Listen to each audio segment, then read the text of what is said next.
and the leadership and service conversation, because we are still looking for leaders, are we not? Hello? We are looking for who will reduce the price of food, are we? Who will secure us? Who will provide jobs? Let's have that conversation. And water and power and housing. You see how we have evolved? From single foragers, all of us are now looking for somebody to carry the load. Not so? Let's go forward. So in the circumstances of our current political transition and the leadership and service conversation, it will be pertinent to speak about the choices of leadership that now lie ahead of us as a people.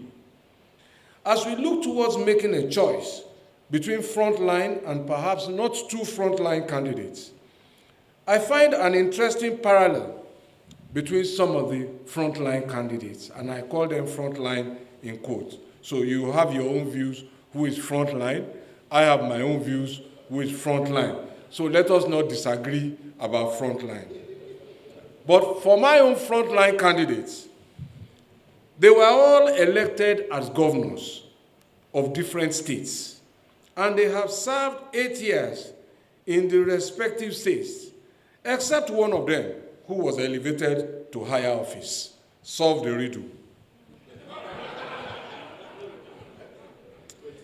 It will seem logical, therefore, to look at what they have done in their states and in the elevated offices that has had a national impact. Don't forget, national impact too. And if you like, something that meets the Azinge standard for qualification for grants.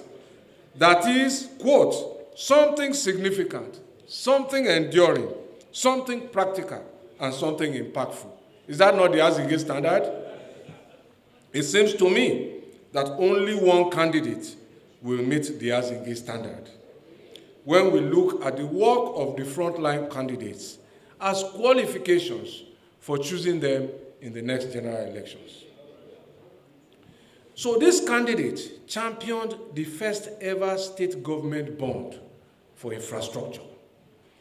This candidate was the first to enact a state internal revenue service agency law to boost internal revenue generation, which many states have now adopted and applied. This candidate also pioneered the reform of outdoor advertising through state legislation to create outdoor advertising agencies. This has been replicated in many states. I was privy to a very good lecture here today. This lecture was conspicuous as well as much as it was interesting. We heard about the bridges, the 52% reduction in time. However, it is so interesting that we didn't hear about the 8 months ASU strike.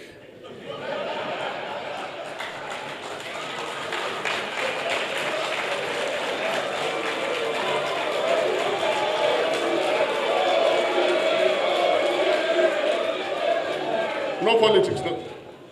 Fashola is my boss for all the We didn't hear about the naira now costing above, the dollar costing above 750 naira, which I warned us against.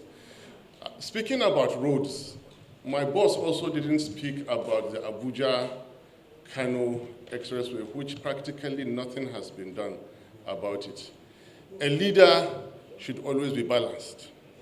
We're introducing, I am balancing that lecture. That lecture was very, very good. Yes, when you get academic and academics are listening to you, that lecture was very good. Human society has evolved.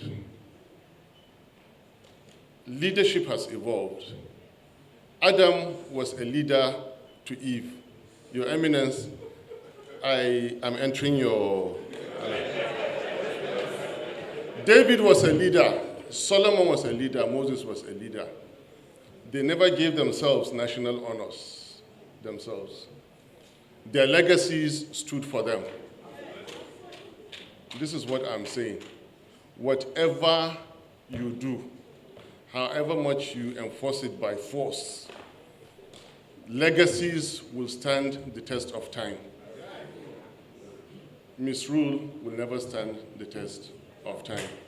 We have had leaders from time immemorial, 4,000 years, 2,000 years, 1,600 years.